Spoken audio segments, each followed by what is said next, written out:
each other. We don't want everybody the same. We want a diverse ecosystem of unique thinkers. For me, the maker movement isn't about robots or 3D printers almost at all.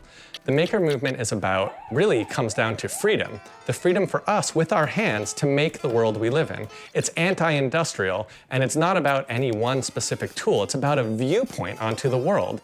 It's about our opportunity to create our own viewpoint and create our own world with our hands.